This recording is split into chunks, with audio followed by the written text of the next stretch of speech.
A'udzubillahi minasyaitonirrajim. Bismillahirrahmanirrahim. Assalamualaikum warahmatullahi wabarakatuh. Assalamualaikum semuanya saudaraku dimanapun berada, muslimin dan muslimat. Berjumpa kembali dengan saya Ahmad Peji Channel. Alhamdulillah, di sore hari ini, hari Rabu tanggal 9 atau 10. Oke lur, lanjut kembali tentang yang ditunggu-tunggu oleh semuanya, termasuk saudara-saudaraku semua yang berkomentar di kolom komentar. Banyak yang menunggu kedatangan beliau, tapi kita harus kemunculan beliau ini harus ikhlas atau harus bagaimana, karena ini nanti efeknya ini ada yang istilahnya jangan iri lah, seperti itu nanti. Insya Allah nggak semua, maaf saudaraku, tidak semua orang-orang yang menantikan beliau itu akan menjadi pasukannya beliau atau pengikutnya beliau, ya kan, belum tentu. Contohnya saya bahkan yang bikin konten tentang membahas beliau, saya juga belum tentu, ya kan, belum tentu menjadi pasukan beliau atau pengikut beliau, kan seperti itu. Saya juga belum tentu tuh, gitu loh. Semua adalah hak milik Allah, karena Allah lah yang memilih semuanya, gitu loh. Bukan hanya beliau, mutlak pilihan Allah, bukan pilihan manusia atau pilihannya sendiri yang ingin menjadi-jadi. Menjadi-jadi apa ya artinya? Mengklaim dirinya lah, istilah seperti itu tidak bisa. Bahkan manusia atau ulama-ulama yang menjadikan itu nggak bisa tuh, hanya Allah, termasuk juga para pengikutnya, ya kan, juga adalah pilihan Allah, itu yang dipilih oleh Allah. Makanya nanti jangan terkejut yang selama ini mengidam-idamkan, bukan mengidamkan sih, mengharapkan beliau, kedatangan beliau, ya kan, bahkan ini nanti akan menjadi musuh, seperti itu. Kenapa kok bisa jadi musuh? Karena karena yang dimiliki ilmu pengetahuan masing-masing itu nggak sama. Gitu loh, pengetahuan apa ya, pengetahuan ilmu tentang ilmu atau apa, ya kan, atau yang alami atau yang belajar sendiri secara atau tidak, itu belum tentu, bahkan bisa jadi pasukan pengikut atau bahkan bisa jadi musuh, kan loh. Allah alam, Allah bisa maha membalikkan, itu loh, seperti itu. Maka jangan terlalu berharaplah hanya kepada Allah, jangan berharap kemampuan kita punya kemampuan seperti ini, ya kan, membanggakan diri sendiri, dan yang pasti ini pasti lolos menjadi pengikut. Tidak bisa seperti itu, malah kalau punya keinginan seperti itu, Allah alam 99% gagal lur. Itu loh, karena bukan itu yang menjadi pilihan Allah, gitu loh, bukan itu. Insya Allah ini loh, orang yang dipilih Allah itu orang yang rendah hati, yang baik hati, gitu loh. Insya Allah seperti itu ciri-cirinya, rajin beribadah, gitu loh, nggak sombong, ya kan, nggak menyombongkan diri, nggak menyombongkan tentang ilmu pengetahuannya, bahkan meremehkan yang lain, bahkan yang bikin konten diremehkan, ini kan aneh. Ya kan, Masya Allah, Subhanallah, itu loh. Oh, saya nggak punya ilmu apa-apa, hanya sekedar pengetahuan, ya, itu loh, pengetahuan apapun, itu loh, ilmu pengetahuan ini tentang kitab-kitab, pengetahuan 3 kitab. Yang pertama Al-Quran, yang kedua alam jagat raya ini, dan yang ketiga diri kita sendiri. Itu yang menjadi acuan saya, gitu loh. Acuan saya seperti itu loh, gitu loh. Itu menjadi acuan saya untuk selalu meminta petunjuk kepada Allah, petunjuk yang benar, seperti itu. terkadang hati-hati ya kan, kalau tanpa bimbingan atau bisikan-bisikan setan itu banyak loh ya kan? Banyak yang berseliweran, banyak yang waduh bisikan-bisikan seperti itu. Tapi alhamdulillah saya bisa membedakan mana itu bisikan setan, mana itu bisikan atau ilham-ilham dari para malaikat seperti itu loh. Yang penting itu loh, bisa membedakan. Kalau nggak bisa membedakan, kacau. Ilmu kita itu ya ciri-ciri yang nggak bisa membedakan, ya toh. Ciri-ciri orang yang nggak bisa membedakan tentang bisikan dari yang baik dan yang buruk lah, katakanlah seperti itu, ya kan? Ya, ciri-ciri seperti ini.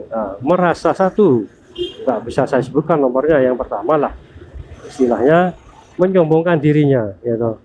Kedua, tidak ada orang lain sehebat dirinya. Nah, itu loh, itu yang bahaya. Terus apalagi orang yang lain ilmunya hanya segini, nggak lebih ini. Nah, itulah yang paling berbahaya loh. Itu ciri-ciri bisikan yang buruk seperti itu, atau bisikan iblis alias setan alias iblis seperti itu loh. Berhati-hati seperti itu. Lebih baik jika mempunyai ilmu seperti itu, bukan mempunyai rasa seperti itu, lebih baik dibuang saja, jangan digunakan, atau jangan didalami lah, atau jangan dipelajari. Itu sangat berbahaya. Kalau orang-orang seperti itu menyombongkan dirinya itu dari yang bisikan-bisikan yang buruk, lebih baik itu sampai jenah lepas lah semua seperti itu. Terus mana yang bisikan yang baik-baik? Yang baik-baik orang ini nggak menonjolkan dirinya, nggak menonjolkan ilmunya, adabnya, ya. Adab juga sesama seperti itu, sopan santun, seperti itu. Karena ilmu itu untuk dirinya sendiri dan Allah, dengan Allah, itu loh lur, seperti itu. Jadi jika kita mempunyai ilmu semacam itu dan kita beritakan kepada orang lain pun nggak akan mungkin bisa mendengarkan atau nggak bisa memahami lah, istilahnya seperti itu. Karena ilmu seperti ini adalah ilmu yang bisa dipahami orang yang sama-sama menerima ilmu semacam itu, gitu loh. Karena banyak lah, ya kan, orang-orang seperti itu. Itu secara satu ciri-cirinya. Ciri hanya ilmu yang didapat tidak baik, ilmu pengetahuannya tidak baik atau buruk, yaitu saling merendahkan sesama saudaranya, ya kan. Dan banyak lagi menyombongkan ilmunya, terus menyombongkan, membanggakan pengetahuannya. Itu yang didapat dari bisikan buruk seperti itu, gizi buruk namanya. Berhati-hatilah lur, ya kan. Karena apakah saya mengatakan demikian? Karena saya pernah mengalami, alhamdulillah pernah mengalami hal yang demikian seperti itu lur. Ibaratnya kita punya ilmu silat, ya kan. Ilmu silat, latihan kan, pertama-tama kan pertama belajar kan sombong gitu, wah kuat seperti apa lah, itulah seperti contohnya kalau seorang pemula seperti itu. Kalau sudah menengah ataupun malah ke atas, mereka itu menunduk itu loh, tidak menonjolkan ilmunya, karena ilmu mereka itu sudah mempunyai ilmu, sudah punya, tinggal mengamalkan adat sopan santunnya. Karena ilmu itulah orang bisa beradab seperti itu. Itu jika ilmu didapatkan dengan jalan yang baik seperti itu loh, jalan yang baik. Kalau ilmu didapatkan dengan jalan yang buruk, yang saya sebutkan tadi, itu akan tidak akan disukai oleh orang sekitarnya seperti itu. Karena apa? Karena orang seperti ini adalah orang yang sombong, ya kan, seperti itu loh.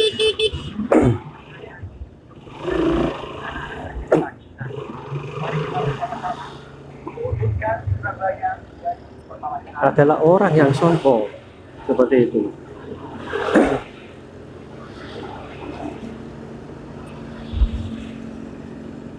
Kan ada istilah atau pepatah,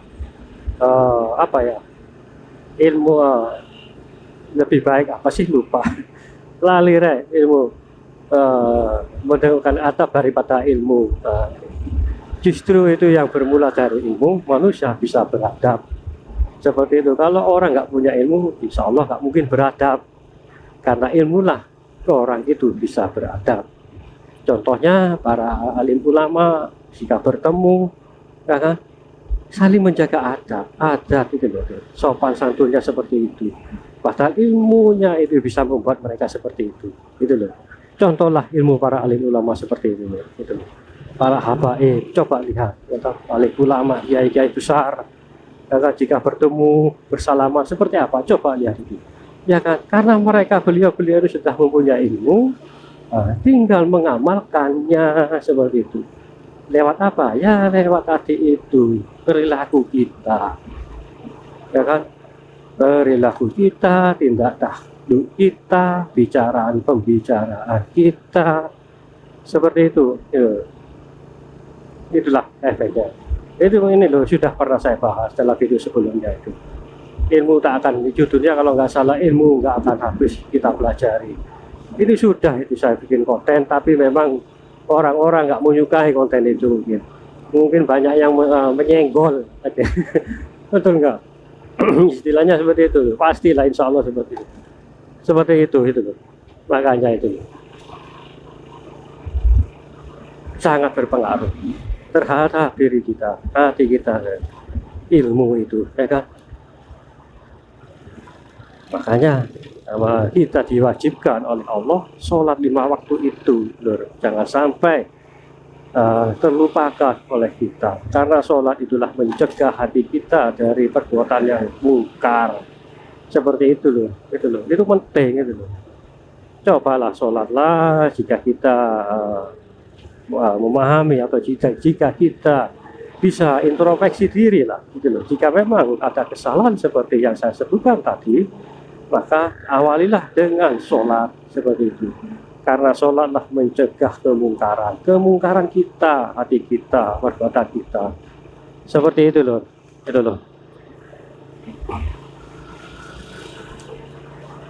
Bukan karena saya ini menjabarkan seperti ini, yang pasti saya sudah mengalami semuanya, sudah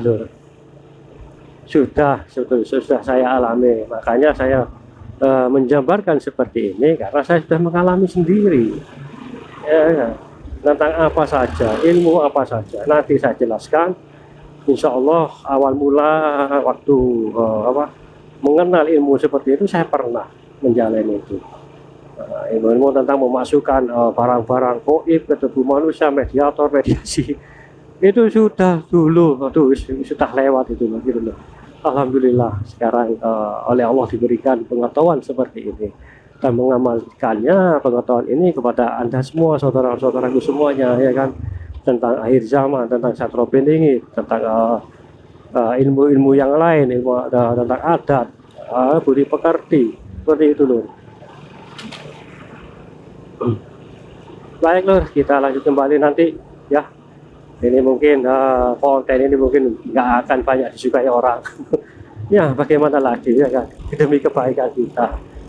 Sampai mana, ya kan, kita harus belajar, sampai di mana kita harus memperbaiki diri kita, ya kan. Kepengin apa ya, kepingin tadi itu menjadi pengikutnya, ya itu loh yang terpenting, yang utama, seperti itu loh. Mari kita sama-sama belajar seperti itu, sama-sama belajar, karena ilmu itu tak akan habis, kita semua kita pelajari sampai kita pun mati. Baru kita mati pun sudah habis, kita hanya yang habis, tapi ilmunya Allah masih terus ada lur, sampai kiamat kubro itu baru sudah terhenti. Itu loh ilmu itu, ya kan. Ya sudah, sampai di sini dulu lur. Terima kasih. Assalamualaikum warahmatullahi wabarakatuh.